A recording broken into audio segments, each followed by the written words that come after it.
잘한 점과 후회하는 점에 대한 이야기를 나눠보려고 하는데, 첫 번째로 단독 웨딩홀입니다. 온전히 딱 우리 손님들만 예식에 참여할 수 있었어요. 인원을 늘리지 않은 점입니다. 후회하는 점에 대해서 말씀드리려고 해요. 슈즈 브로치를 구매한 점이에요. 안녕하세요 여러분, 웹플 에디터 수희입니다. 저는 12월에 본식을 치러 어느덧 3개월 차에 접어들었는데요. 아무래도 결혼한 지 시간이 좀 지나고 나니 잘했다고 생각하는 점과 후회하는 것들이 점점 명확해지더라고요. 그래서 오늘은 제가 느끼는 결혼 후 잘한 점과 후회하는 점에 대한 이야기를 나눠보려고 하는데, 제 개인적인 부분이니 참고만 해주세요. 먼저 잘했다고 생각하는 점에 대해 말씀드릴게요. 저는 무난하게 준비를 했기 때문에 다들 이렇게 하니까 나도 이렇게 해야지 라는 생각이 있었는데, 막상 하고 나니 잘했다고 생각되는 게 많더라고요. 첫 번째로 단독 웨딩홀입니다. 저희는 웨딩홀은 물론 연회장까지 단독으로 되어 있는 곳과 계약을 했어요. 일요일 첫 타임이고 단독 예식장이라 선언판은 물론 사진도 이전에 자유롭게 촬영할 수 있고 온전히 딱 우리 손님들만 예식에 참여할 수 있었어요. 그러다 보니 번잡스럽지 않고 잘 마무리했답니다. 연회장도 오직 저희 손님분들이 한 층을 사용했기 때문에 일단 여기에 계신 분들은 다 우리 손님이기 때문에 인사하면서 다녔어요. 후기에서 연회장을 같이 사용하면 남의 손님한테 잘못 인사했다는 내용도 어쩌다 한 번씩은 본 것 같은데 저희는 그럴 일이 없었어요. 또 무엇보다 저는 코시국에 결혼한 만큼 코로나로 인해 다른 분들이 섞이게 되면 역학조사 등 방역 지침 문제로 걱정이 많았을 텐데 우리 손님들만 모실 수 있어서 좋았답니다. 두 번째로는 보증 인원을 늘리지 않은 점입니다. 보증 인원을 늘려야 할지 말아야 할지 전날까지 고민이 많았었는데 결국 늘리지 않고 기존에 계약한 최초 보증 인원 200명으로 진행했어요. 식 전날까지 진짜 많은 고민을 했었는데 많이 오셔도 식사는 안 하고 가시는 추세라 굳이 늘리지 않고 그대로 진행한 걸 잘했다고 생각해요. 결국 보증 인원은 식사하는 인원이니까요.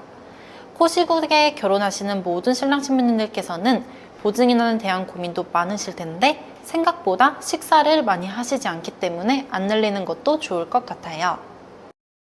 또 스드메를 모두 가까운 곳으로 결정했던 점이에요. 저는 추가로 웨딩홀과 예복까지 가까운 곳에서 했기 때문에 이동거리가 짧아 드레스를 입고 이동해도 불편함이 없었고, 촬영날 넥타이 소품 세트를 집에 두고 왔는데 메이크업 스튜디오와 가까워서 추가로 예복샵에서 대여받기도 했어요. 정신없이 준비하는 와중에 이렇게 깜빡 못 챙기는 경우가 생기거나 샵에 두고 오게 되더라도 가까우면 금방 챙겨올 수 있어서 좋더라고요. 네 번째로는 인물 중심 스튜디오 선택입니다. 물론 배경을 좋아하시는 분들은 배경 중심으로 해도 좋지만 저는 인물도 배경도 어디서 해야겠다 결정하지 못해서 샘플 사진을 최대한 많이 보고 인물 중심을 선택했었는데요. 우리 부부에 대한 집중뿐만 아니라 심플한 배경에서 웨딩 촬영을 했기 때문에 오래오래 촌스럽다고 느껴지지 않을 것 같아요. 저도 인물과 배경 중심 선택 팁에 대한 영상과 글을 엄청 많이 봤었는데 사진을 평소 안 찍는 분들이시라면 배경 중심이 좋다고 하더라고요. 아무래도 인물 중심은 얼굴과 표정이 사진의 대부분을 차지하기 때문이라며 그렇게 설명을 해주시더라고요. 하지만 촬영 시에 작가님께 사진을 평소 안 찍는다고 말씀을 드리니까 잘 리드해 주시고 웃고만 있으면 보정으로도 어느 정도 커버가 가능하기 때문에 배경과 인물 중 고민하고 계신다면 인물 중심 스튜디오를 조금 더 추천드리는 편입니다.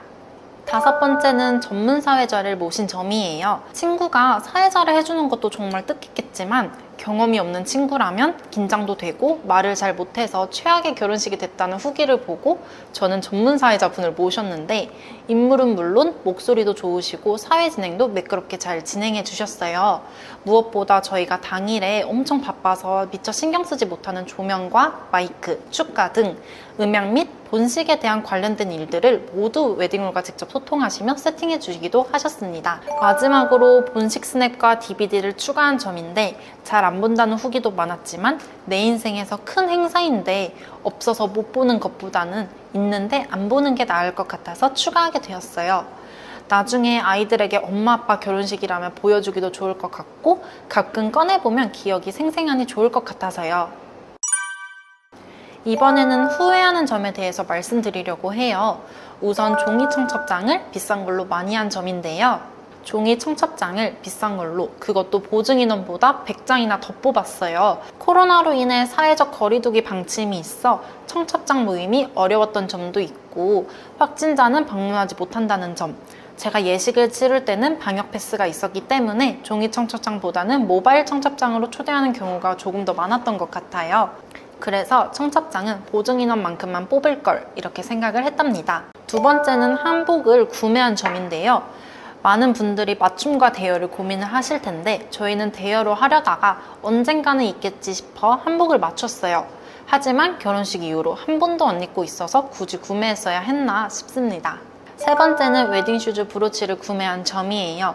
워낙 구두를 잘 안 신고 다녀서 결혼 커뮤니티나 인스타그램 광고를 통해 보고 또 보고 고른 웨딩슈즈가 있었는데요. 하얀 스텔레토 힐에 큐빅이 박힌 브로치를 다는 형태였어요. 그런데 브로치가 웨딩홀에 도착하자마자 한쪽이 똑 떨어져 버리는 거예요. 그리고 신부 대기실로 이동하면서 조심조심 걸었더니 반대쪽 브로치가 슬슬 풀리며 제 발등을 파고 들어가서 결국 피가 났어요. 브로치만 무려 35,000원이었는데 결혼식 사진에는 나오지도 못하고, 결혼식 당일에 메이크업샵에서 웨딩홀 이동할 때 차량에서만 잠깐 착용했었습니다.